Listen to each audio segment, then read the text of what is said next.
Okay, seems like we're live. I'm going to be looking at my phone at the same time so that I can see any comments that come up. Although I do have a couple of screens going at the same time, I'll be able to see who's joining in. Great. We've got 3 people looking and watching already. Fantastic. If you can hear me, just let me know by just a comment, thumbs up, just so that I know everything's working okay and I'm not just talking silently.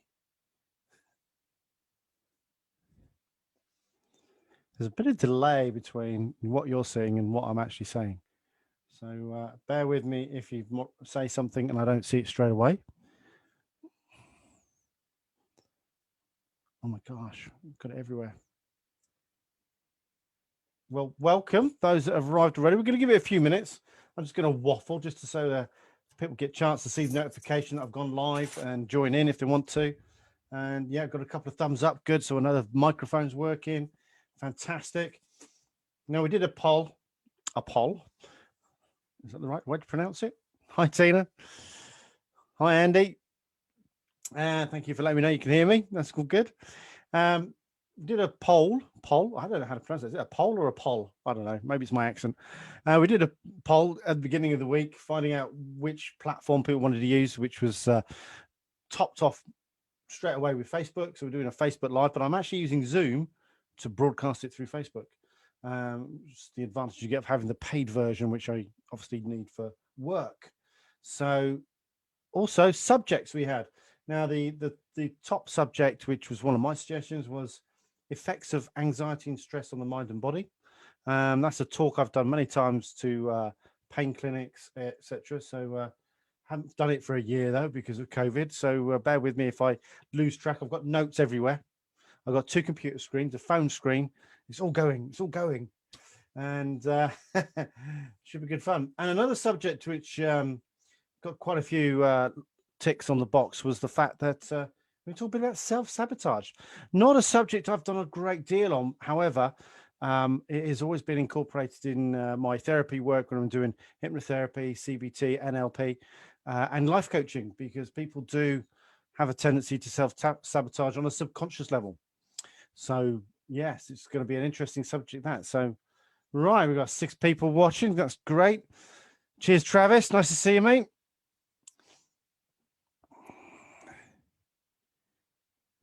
Excellent. Good. Sorry, I'm flicking between screens. Look at the camera. Yay. So my wife told me, make sure you look at the camera.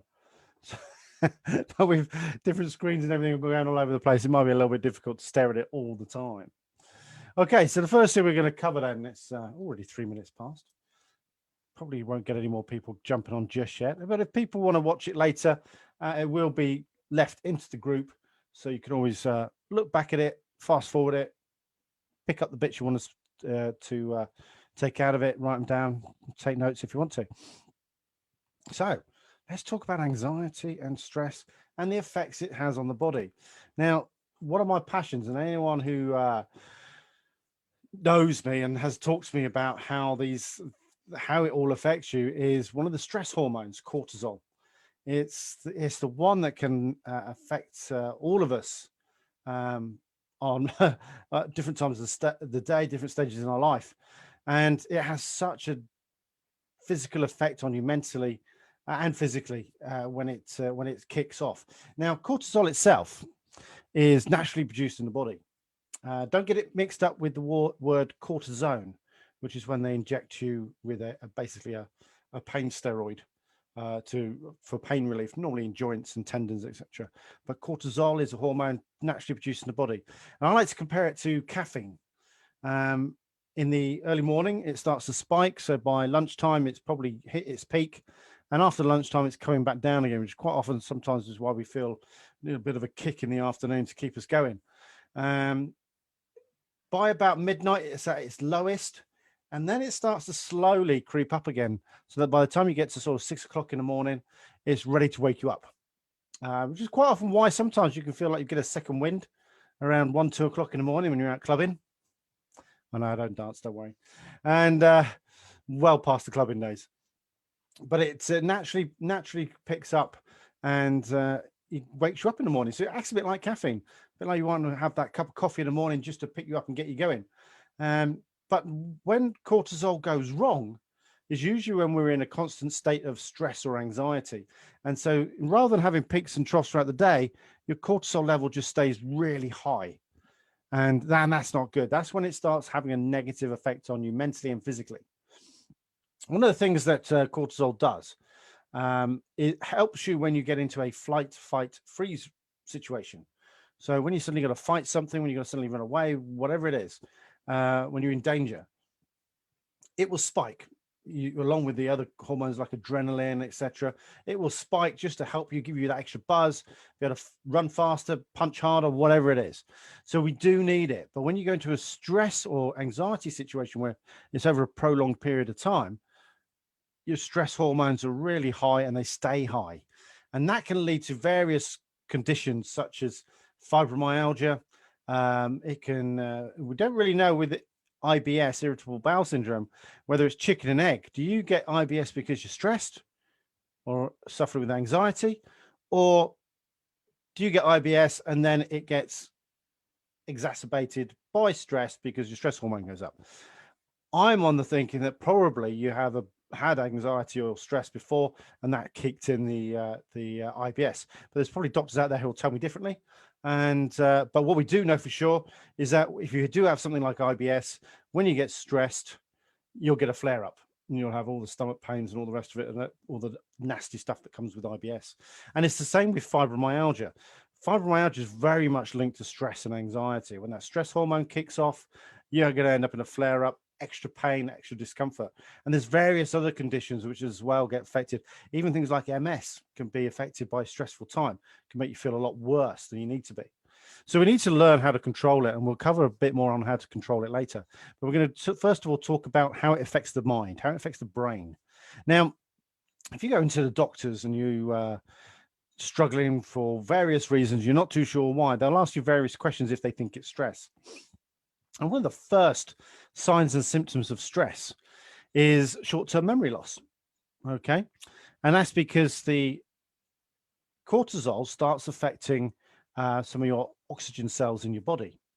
And it creates something called a free radical, which is basically an unattached oxygen molecule.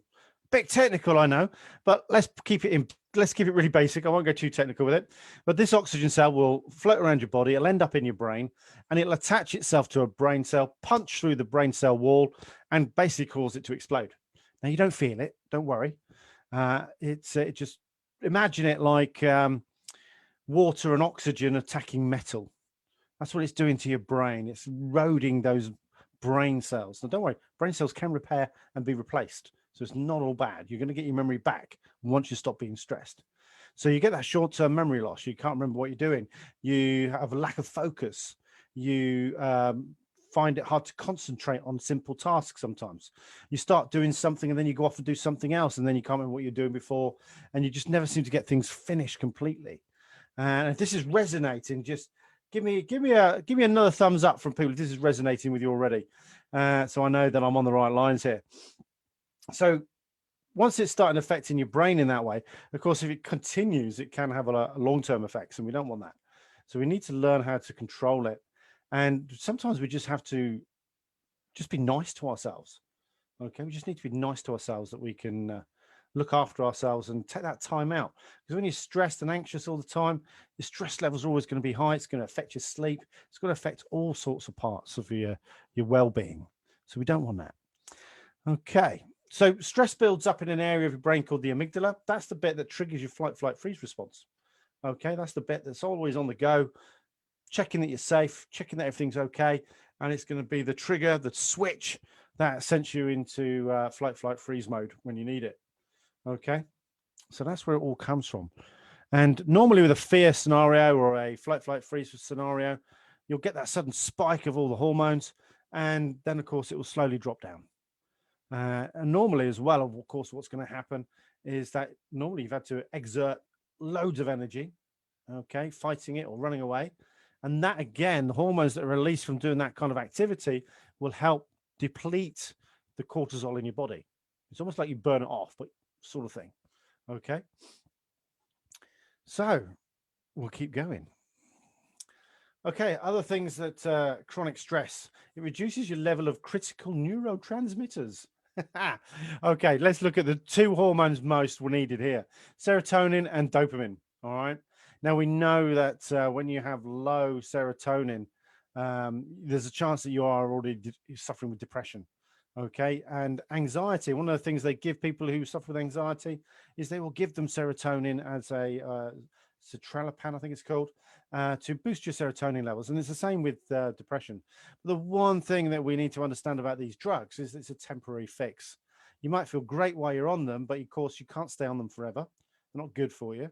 So they try and wean you off them. And all that happens is you end up going back to the state you were before, stressed and anxious, or both, or one or the other.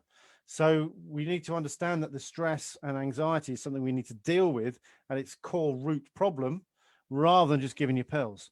They don't like you being on them for more than a year or 18 months.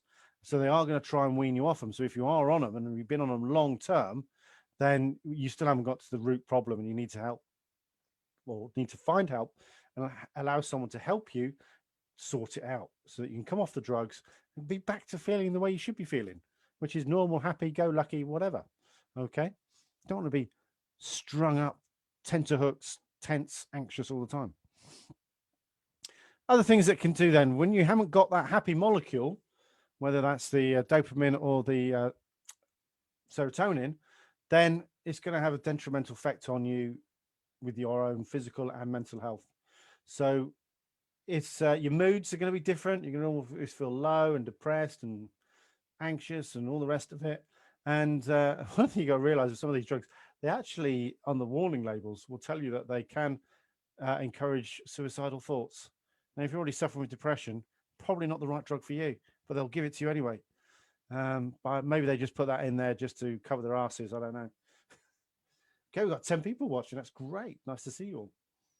Okay.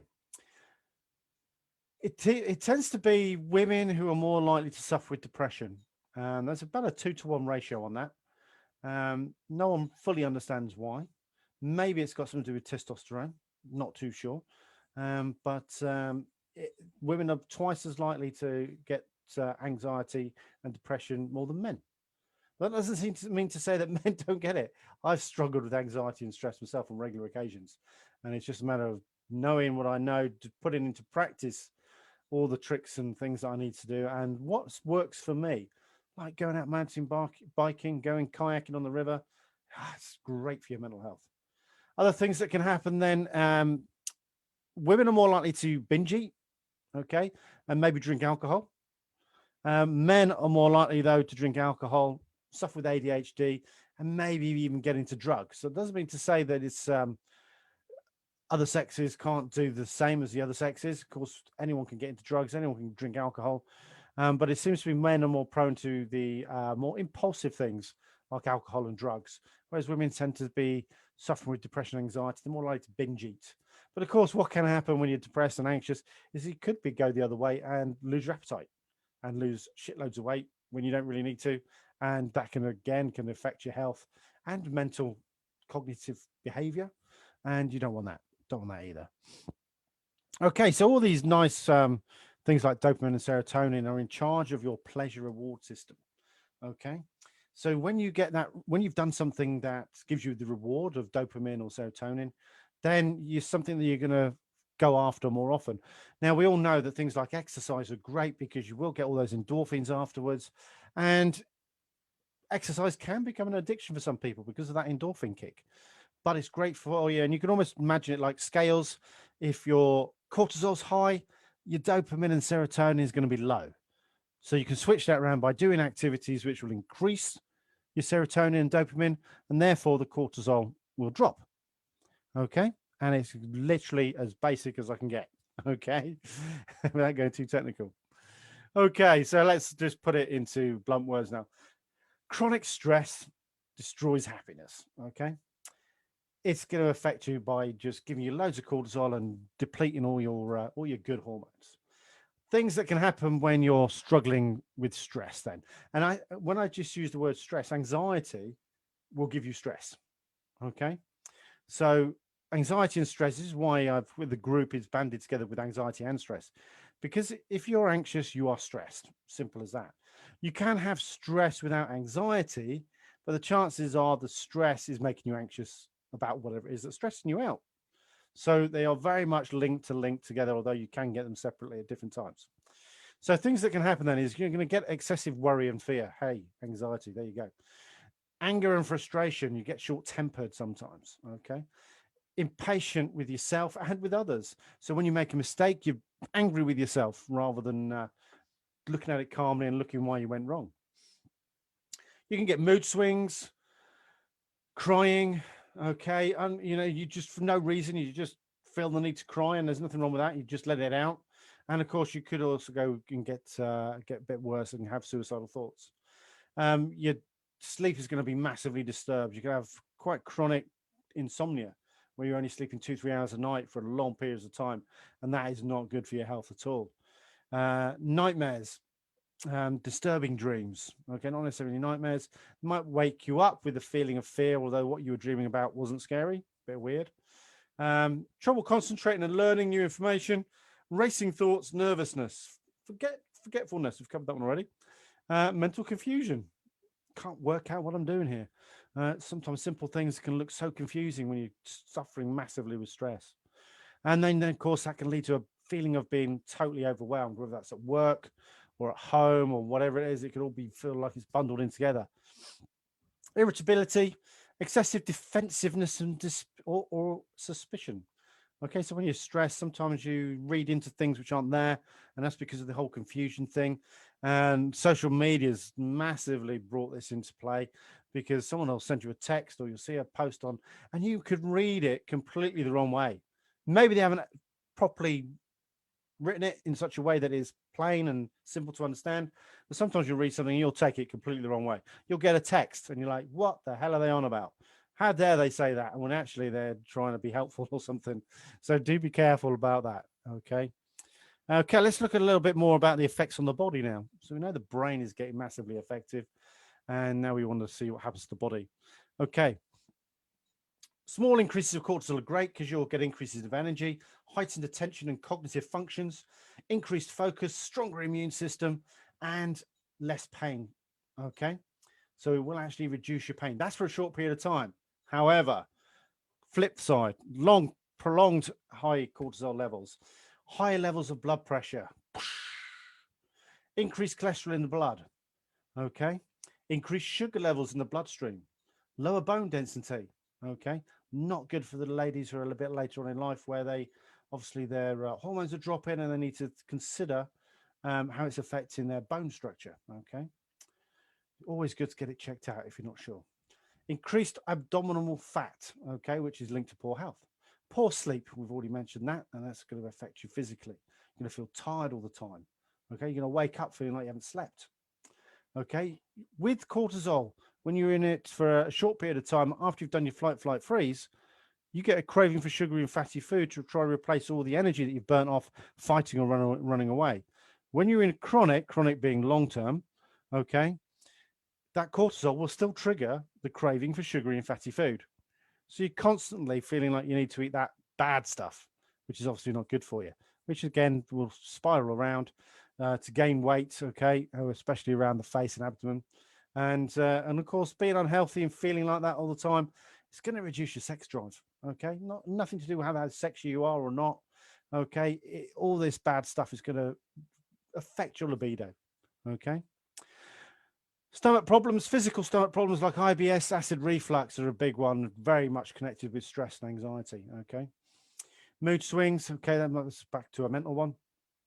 And you're over chronic long periods of time, you're more likely to get aches and pains, backache, headaches, migraines, whereas you wouldn't have done before, okay? All these signs and symptoms that you start realizing are linked with your anxiety and stress. You need to do something about it, all right? So what can you do about it? Hey, loads of stuff online if you want to find it out. Exercise is a great one. Mindfulness. You can combine mindfulness with going for a walk, Okay, so you're getting a bit of exercise at the same time. And mindfulness, it's quite a, what's the word I'm looking for? Sounds a bit hippie-ish. Mindfulness sounds a bit soft, doesn't sound very effective. But basically, when it comes to mindfulness, is you focus on something else. You want to focus in the here and now rather than worrying about what's going on in the future or worrying about what happened in the past. You want to focus on the here and now. And a great way of using mindfulness in nature is to just really start focusing on what's happening with the plants, the trees, the blossom that's coming out, and just look at stuff in more detail so that you're focused on all the stuff around you in the here and now rather than future and past. That's a great way of reducing your stress and anxiety. I have to have a quick drink. All this talking. So mindfulness is a great one. And you can combine it with everyday life, walking somewhere, doing something around the house, whatever it is, you can combine it. And there's loads of top tips. You just look up mindfulness online, you'll find loads of ways of doing it. How to do mindfulness is a great one, because then it talks you through it. So we've got exercise, we've got mindfulness. Clean eating. Okay, clean eating is a big one. Now, any food that's been prepared is processed. I had this on a post the other day, a couple of weeks back, because what is processed food? And anything that's been prepared and is now changed from its original state is processed. So as soon as you pick up that lettuce leaf and wash it and prepare it, chop it up, it's now processed, even though you haven't really done anything to it. But what we sort of associate with processed food, though, is things like sausages, bacon, and things like that, where they've been properly processed and probably have had other things added to it to make it processed. But we need to have clean eating. If we can reduce the toxins in food, we're reducing the toxins in our body, and our body is going to be less stressed. As soon as you introduce toxins into the body, you're creating stress to your body. I've got a right tickle in my throat. Excuse me. Not COVID. Right, there we go. One of my favorite things that I've got into big time is meditation, and it doesn't take long. I've had various meditation audios. I've listened to some of the greats who've created meditation audios, like Paul McKenna, and there'll be names here that you don't know, but in the hypnotherapy world and all this kind of stuff, they're big names. Mike Mandel, if you want to look these up, you can do, or ask me about them and I'll send you links. Freddie Jackin, they're all great hypnotists and hypnotherapists, and they've done some amazing audios to help you relax. And basically, I've listened to them all, taken the best out of all of it, and made it my own. And that's the 20-minute audio that's available through this page. And if the link has stopped working, let me know and I'll send you a fresh link. Okay, and it's a 20-minute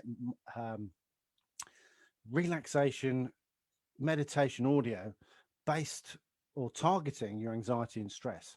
And I've already had some amazing feedback from it. And when someone told me the other day it was better than the Paul McKenna one, I was like, yes, I've hit the jackpot. But I'm putting it out there for free because I think it's a great way of advertising my business, because it's got my details at the beginning of it. But it's something that hasn't cost me much to produce. And it's a great tool for anybody just to pick up 20 minutes. It's all you need, and you'll relax and you will feel better. Twice a day is best, morning and evening, or when you're going to bed, and just fall asleep to it. Let your subconscious just take it all in. And I actually started listening to my own one now because it's better than the other ones I've been listening to. I'm not a narcissist, I promise you, but it doesn't sound like me on the voice is totally different. It doesn't sound like me on the audio. So I don't mind listening to it. So it's all good. And it's a great bit of music in the background created by a musician called Chris Collins. So if he ever sees this, he'll know I've plugged him in it. So meditation, fantastic. Do it. 20 minutes out your day. It can make such a difference. If you do that every day for a month, you're going to feel the difference. It's amazing. Self-hypnosis, hypnotherapy, two great tools. I do both. That's what I do. Creating a sleep pattern. Sleep routine. If you're a parent, one of the first things you do with your baby is get them in a routine for sleep. Now that might be play, bath, bottle, bed. Because of that sequence of events, the baby starts to learn that routine very quickly and realizes that it's preparing itself for sleep. That's the routine. I'm going to be going to sleep in a minute. And we can prepare ourselves for sleep using very simple tools. Now, you could be something like a piece of music you listen to as you drift off and go to sleep. Be careful which music you choose, because if it's something that's quite popular on the radio, you really don't want to be hearing that music while you're driving along the motorway, because it might start sending you to sleep. So pick a track maybe that you very rarely hear. And if you are driving and you hear it, maybe turn it off so you don't fall asleep. But your brain will hear this piece of music and associate it with going to sleep, and it can encourage you to go to sleep. Of course, my meditation audio, just out there. Give that one a go. The delta wave music in the background is tuned in for sleep. So there you go. Okay. With your sleep routine, then, your blue light filter on your phone, turn that off. I have mine set to, I think it's 7 o'clock at night, 7 o'clock in the morning. So my blue light filter comes on so that I've got no blue light during night hours between 7 at night and 7 in the morning. I never notice it unless I'm actually looking at the screen at 7 o'clock and I see it change color slightly. I just never notice it. It's not worth worrying about. So set that on your phone. All mobile phones do it nowadays. And of course, if you can restrict your blue light going into your eyes, it's going to help you go to sleep when you go to sleep at night. So try and get yourself into your own sleep pattern, your own sleep routine, so that you can prepare yourself going to bed, and your brain will get used to that. And meditation before you go to sleep is great, because if you are worried about anything, you're anxious about anything, it's a great way of just switching focus. So there's a few other things, but there are loads of other things, and some stuff we're going to cover on later episodes. Don't want to give it all away in one go. I haven't got enough time for that anyway. So if you need to grab a drink like I do, please do. And we're going to move on to self-sabotage. There we go. So self-sabotage is something I didn't realize that I knew an awful lot about until I started looking into it. So again, I've got notes up on the screen below the camera. So I'm looking slightly below the camera, you know why. When it comes to self-sabotage, and we all do it, a lot of the time it's subconscious. We don't realize we're doing it, and it just happens. And because we're not aware of it, then we don't know how to deal with it. We don't realize it's going on. But as soon as you become aware of it, that's when you can start to do something about it. And if you want to read a great book or listen to an audio, I listen to an audio, The Chimp Paradox, a little chimp brain. A lot of people will hear me talk about the chimp in my head. And it's what it does in the background. It's almost, once you realize, it's a way of almost disassociating what's going on in your head so that you can look at it and recognize what's going on. And that way, it's almost like you're being able to self-analyze better because you're analyzing that part of your brain. But if you want to listen to the Chimp Paradox, it's available on Amazon Prime Audio and other various audio places. So have a listen to it. It's a great book, and I might refer to it a bit more as we go along. But if you find yourself ever going, why do I keep doing this?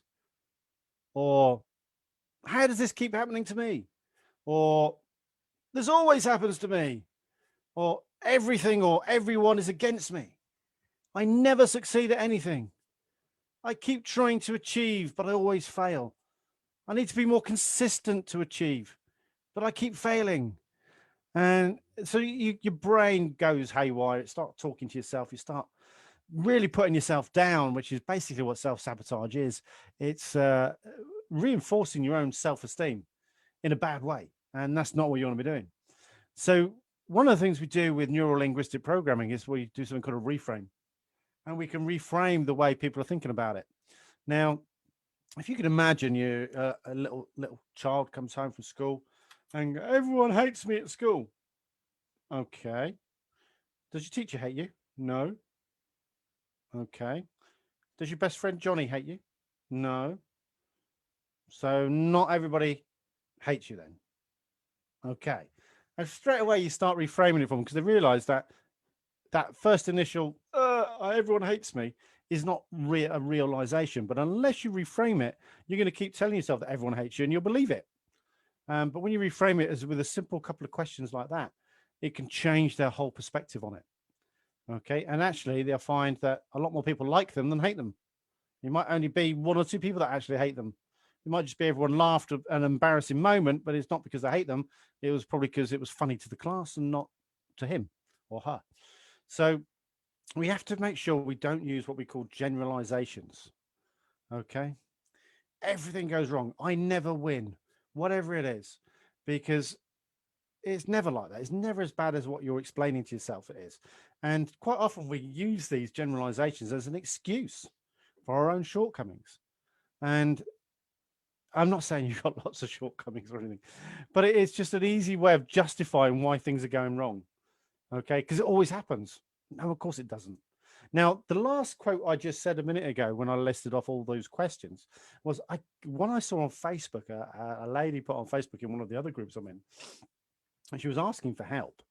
And I had to come back with a quick reframe. And when I read it again, you'll probably realize what I'm going on about.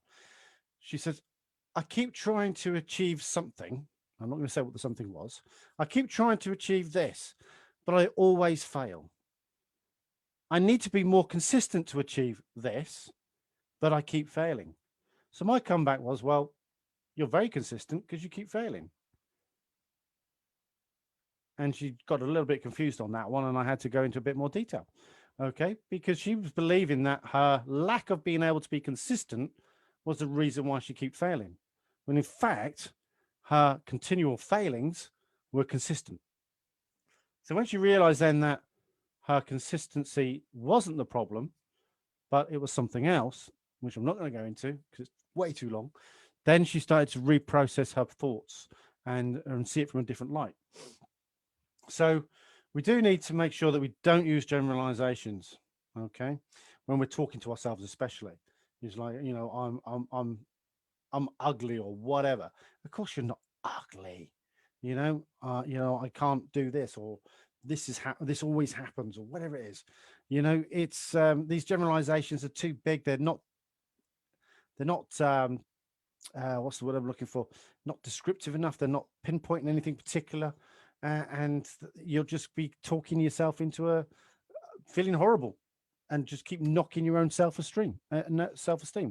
So please try and avoid generalizations. If you ever catch yourself doing a generalization like that, like it always goes wrong for me, or whatever it is, then just take a step back. And of course, it doesn't always go wrong for you.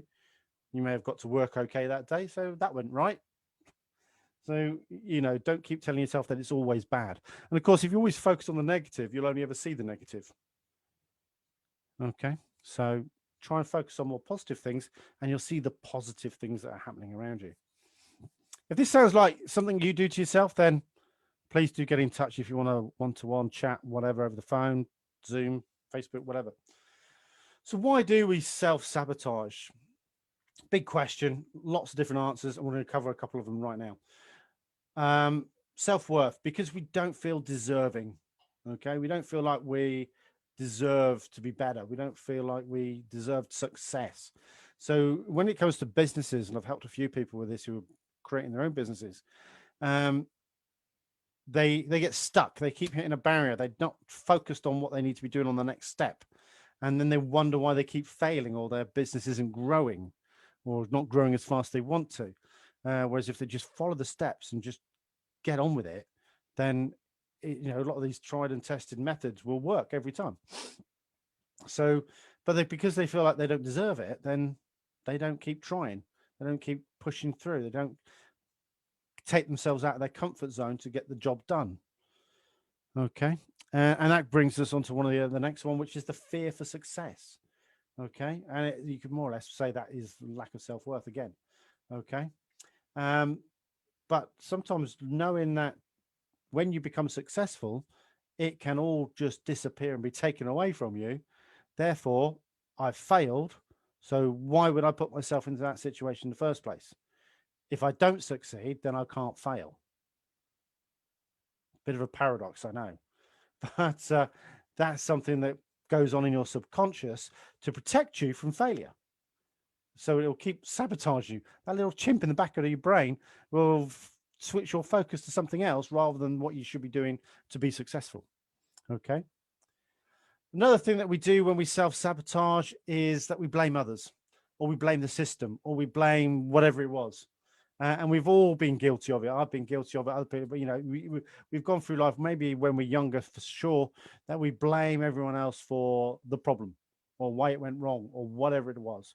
And the trouble is, if you work in a workplace with lots of people, you see people doing it. They blame the bosses, they blame everything else, they blame the computer software, whatever it is, just to take or justify to themselves that it's not all their fault, whether it was all their fault or not. But it makes them feel a little bit better because none of us like to feel bad.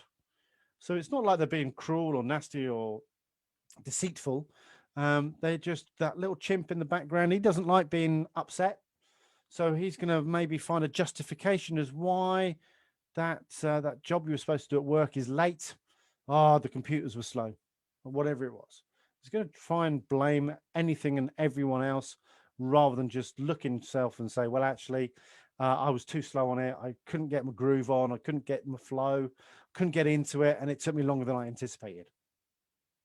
But that makes you feel bad because you're the buck stops with you. And you're not blaming anyone else. So your chimp brain don't like that. It wants to feel like, no, I'm all right. It wasn't my fault. Blame everything else. So we do sometimes put the fault elsewhere.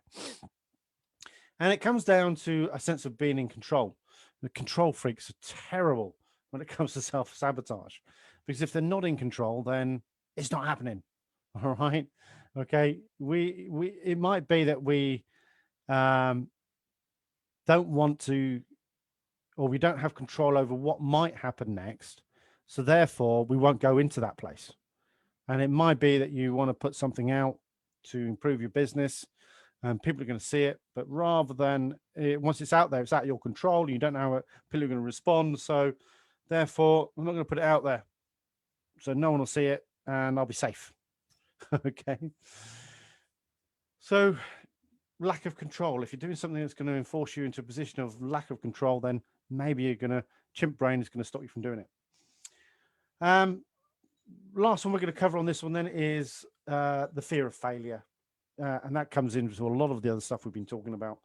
When we want to put ourselves out of our comfort zone into a position where we're vulnerable and we could fail, then it could be too scary. It could be too scary to do. And therefore, we'll try everything else to avoid it. Now, I had something that could almost come under the self-sabotage thing. I had to do some work in my nice workspace out here. And my little chimp brain didn't want to do it. It was a couple of hours of work. And I avoided it. And thankfully, because I've read the Chimp Paradox book, I later noticed it. I didn't notice it straight away. But I found myself doing housework, tidying up, cleaning the kitchen. And I've been faffing around downstairs in the house doing stuff, probably for the best part of a couple of hours, not really getting much done, but avoiding the job I had to do. And my little chimp brain was obviously working overtime here because he didn't want to do the boring task that I had lying ahead. It got to a point where I made a cup of tea and went to the loo. And excuse the image here. While I was going to the loo, having a wee, I suddenly realized I hadn't done the job that I'd got up to do that morning. And I suddenly realized I'd been avoiding it on a subconscious level. And I literally started laughing at myself at how stupid I've been, allowing my little chimp brain to take control. So kicked it into touch, took my cup of tea out into my log cabin and got my job done. But, if I hadn't got that job done, it could have had a knock-on effect. And sometimes you do have to just realize and be aware of what's going on within your own mind so that you can put it right. Okay. Last thing we're just going to cover on self-sabotage. And this is something I read on Facebook. Sometimes these things just pop up just when you need them. A fellow hypnotherapist, Terence, put this on his feed today, and I nicked it and copied it and pasted it straight away. And if you despise people who have what you think is too much of anything, so you might despise people like Bill Gates, the Queen, whoever, all these rich people, you despise them. And it's not the, you despise the fact that they've got all this money, the success, the praise, or anything else that they get. And if you despise them for any of these things, then you'll never get that kind of thing. And it's a simple explanation why you will never get to that level. is because you don't want to be despised. So if you're despising them, you don't want to be like them. You want to be rich, you want to be famous, because you don't want to be despised either. So therefore, your subconscious, your chimp brain will protect you from being despised by not allowing you to be successful in whatever field it is. And it's as simple as that. And that's a massive self-sabotage that goes on. If you see someone in your workplace, management, whatever it is, but you despise that manager, but that's your progression trail, you'll probably self-sabotage yourself to that job position because you don't want to be, in turn, despised in the future. So it's something you do have to be aware of. If where you're trying to get to, there's somebody there who you despise, you're going to self-sabotage. Okay? And it's not the person that you despise, because you don't know them probably. You know, I don't know Bill Gates. I've seen him on TV. He seems quite a nice, genuinely nice chap. But, you know, there's a lot of people who despise him out in the world. And I'm sure a lot of it is just completely unfabricated. But and they're just jealous at the end of the day. But of course, they will never achieve that kind of status because they in turn don't want to be despised. So we do have to be careful how we despise people, because it's probably not the person you despise, but what they represent or their fame and fortune or whatever it is. Because you don't actually know the person. I don't know the Queen. I don't know why anyone would despise the Queen, but there are people who do. And that's because they're probably just don't want to be like that, which is fine. You don't have to be. Okay. And what you got to realize is that you don't have to like upper class people. Okay. You don't have to be upper class to have money. And having money doesn't make you upper class. All right. Makes you rich. That's all it is. And that can in itself can give you all sorts of stresses as well as solve a lot of problems. So how here's another one I picked up on Facebook today. How do you quit comparing yourself to others? Because this is something that we tend to do, which can instigate self-sabotage. How do you quit comparing yourself to others? Now, why would you not compare yourself to others is my question. So I saw this question on Facebook and I did reply. I'm going to give my reply in a minute. But I looked at that and thought, well, why would you want to quit comparing yourself to others? Now, I can understand where they were coming from. They're going to say, well, stop comparing yourself to others because you don't need to be like them. You need to be yourself, which is great. But I look at people who are in my field, and I look at them and I want to emulate them. I want to be like them. I want to be as good as they are. Okay, so I want to keep learning. I want to learn from them. I want them to mentor me, and so that I can keep learning and become as good as them. So I'm going to compare myself to them. I want to see at what level I am. And okay, I'm not as good as them yet, but I'm using them as a benchmark to push myself forward. So I'm comparing myself to others in a positive way. All right. So I'll never stop comparing myself to others. But if you're comparing yourself to others and it's a negative way, then that is something you really shouldn't be doing. You know, you don't want to keep up with the Joneses, as that old saying goes. You want to be looking after yourself, doing your own thing, being happy within yourself with whatever you're doing, and don't worry about everyone else. But of course, we can look up to people, compare ourselves to them in a way that's positive. I want to be like them. I want to follow their path. I want to, whatever it is, I want to follow their beliefs even. It could be all sorts of things. So I'm never going to stop comparing myself to others, but I'm thankful that I've always done it in a positive way. So why would I stop? Okay. So other things that we do when we're self-sabotaging, procrastination. Yeah, putting things off. I've already mentioned a bit about that. You know, using that excuse to, I need to think about it, to not actually do it. I've termed a phrase positive procrastination, and that can be termed or used when you need to make a big purchase, for example, and they're trying to press you into the buy. No, I'm going to go away and think about it and procrastinate on it. I could do it here and now, and I might even come back tomorrow and do it. But, you know, something tells me that I need to go away and think about it. I don't like rushing. If ever a pressure salesman comes onto me, I just walk away. It's just not happening. If someone explains everything I need to know and then leaves the decision with me, I'm happy with that. And it might be that I'll quite often say, I'll come back to you tomorrow. I want to go away and think about it. And a good salesman would be quite happy with that. A pressure salesman, no, not. And those are the kind of people you need to avoid. So there is two types of procrastination. The procrastination where you just keep putting off important tasks, like my little chimp brain did to me. And of course, the positive procrastination where you do really need to just take a step back and think about something before you go diving in head first. One of the things with procrastination is, like I said, with pressure sales, is that feeling of overwhelmed. You just want to get out. So sometimes easier just to sign the paperwork and run. But then, of course, you don't want to be doing that. Self-sabotage again. Here we go. Dating people who aren't right for you. Probably because your own self-esteem makes you feel that you don't deserve to be happy. All right.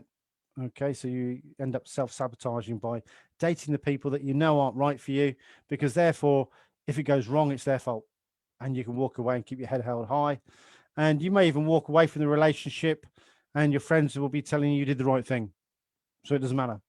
So it's not your fault. And it comes into all different things about, self-esteem, blaming others, whatever it is. So next time you're in a relationship, go in for the right reasons, be a bit picky, be a bit choosy. And if things are starting to go wrong, analyze it properly with your head rather than your heart. And, try and make things work with your partner, even if they have different goals to you.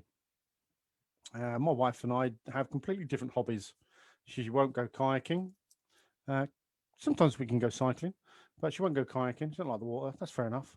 But both like walking. But there are other things we like doing, like going away in the caravan. So we've got lots of mutual hobbies as well as our own separate hobbies, which is great. And she's not tried to make me like hers. I've not tried to make her like mine. And we can have our own separate, time away from each other as well, knowing that we're going to come back and do something nice together as well. So it's, sometimes you just got to analyze the pros and cons with everything. Okay. But of course, there are times when you're in a relationship that's just not going anywhere and you have to make that tough decision.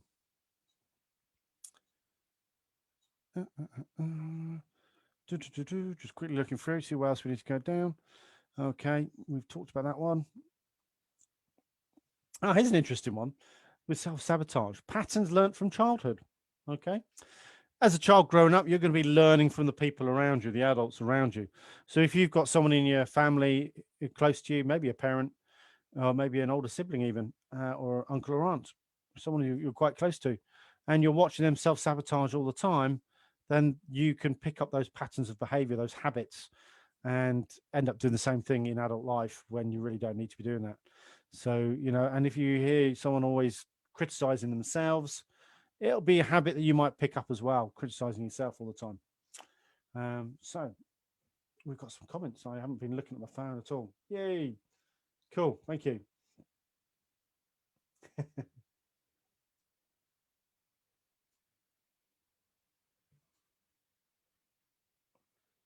Yes, it is still live, Phil, just in case you're wondering. I'm going to have to wrap it up. I didn't want to do more than an hour, and it's already 10 to 8. God, I can waffle on for hours, me. Thanks for all the comments. If you've got any questions, particularly, just chuck them in. I'll see if I can answer them either today or maybe on the next one. All right. So, yeah. I think we've just about covered everything on self-sabotage. But what we're going to cover now, of course, is you want to know how to not do self-sabotage. All right. First thing, again, is recognizing your behaviors, recognizing how you're acting, recognizing that little chimp voice that's pestering you in the background and being all negative. Okay. Because once you can recognize it, then you can start changing the way you're thinking and change the way you're acting. Okay. If you feel comfortable examining your behavior to find patterns, of course, it helps to look in all different areas of your life. Sometimes it's easier to talk to someone else and they'll ask you the right questions. Especially if you obviously go to a professional, they'll ask the right questions so that you can see the patterns that are happening to you. Okay. So sometimes getting help is needed. So if you're continuously self-sabotaging, then you need to find out why. All right. Affirmations are a great one. Something I'm putting in my course that I'm creating is daily affirmations. And I've got a whole long list on my course where you can make them up. You can look them online, loads of stuff out there. Self-affirmations. What you're going to do is just tell yourself, whether you're looking in the mirror or whether you're sat in the car driving to work or whatever you're doing, just spend a minute in the morning just to give you some self-affirmations. Affirmations are basically bigging up yourself. Give yourself some positive feedback, whatever it is. So you can look in the mirror, you can driving, just spend a couple of minutes. And a great thing to do is actually record it on your phone, play it back.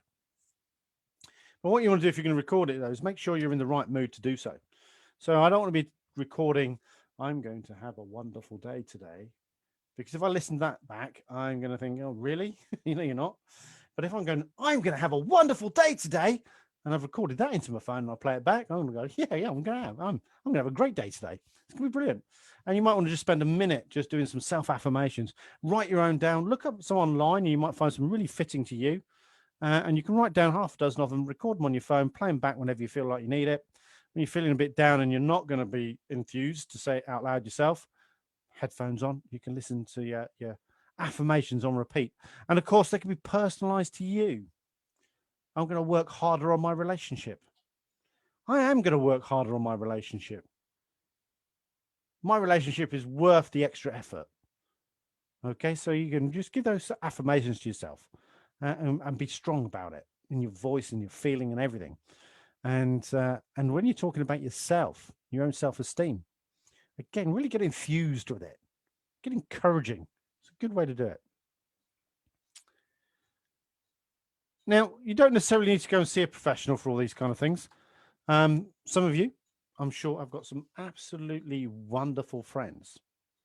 And if you've got some wonderful friends, then you might want to pick one that you know is going to be most understanding and give you the good, not dishonest feedback, but positive feedback.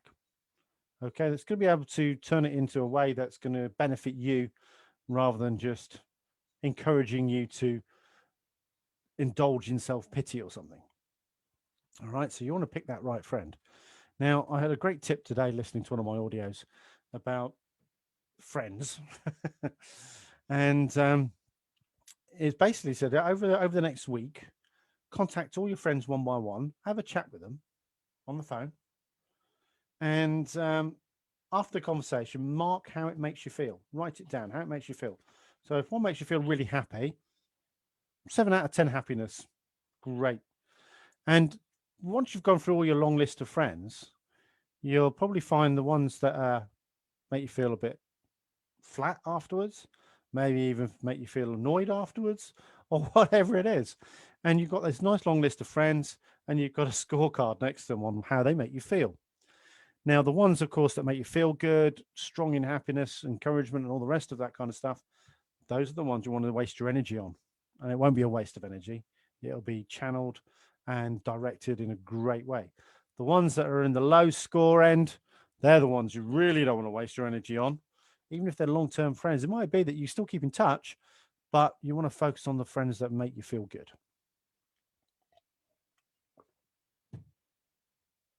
Got a few more comments. Can I have a quick look, see what people are writing?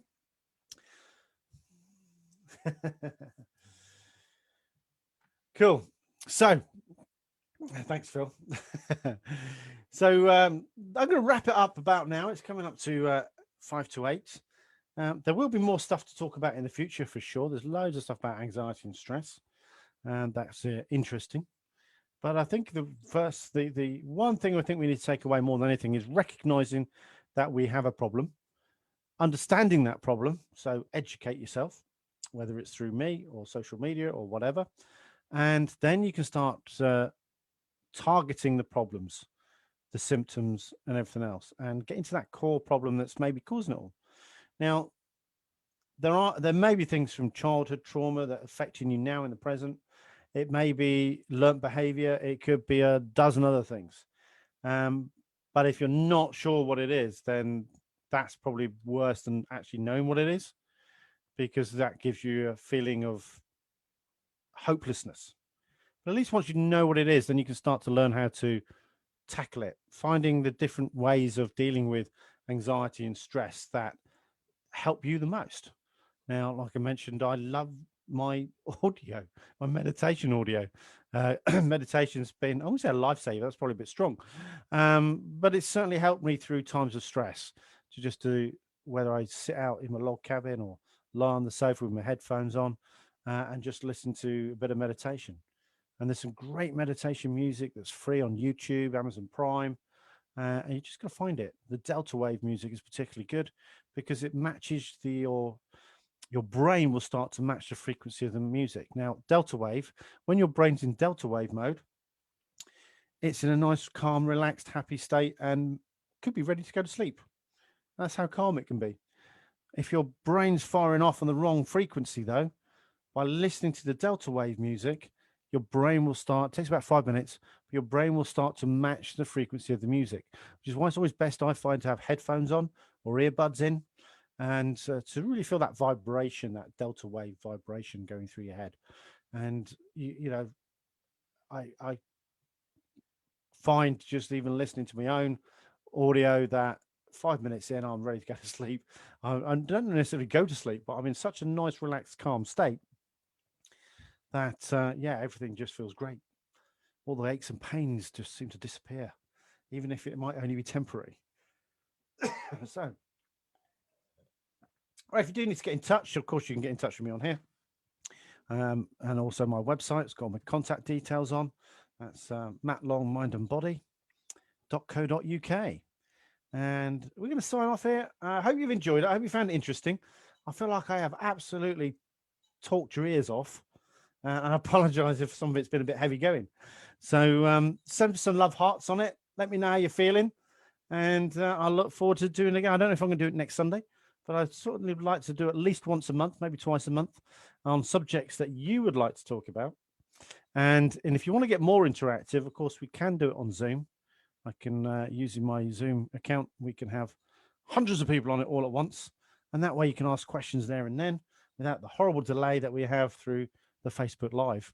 Okay. So you take care. I hope you're going to have a really good week. If you want another link to that download for the audio, then just let me know and I'll set it up again on the group page. Okay. You take care. It looks like it's going to be a lovely sunny few days coming ahead. Enjoy yourselves. Oh, and I can't find the off button. Here we go. It's Monday tomorrow. Monday's always a great day because it's the start of the week and there's so much to look forward to. Take care, folks. Bye.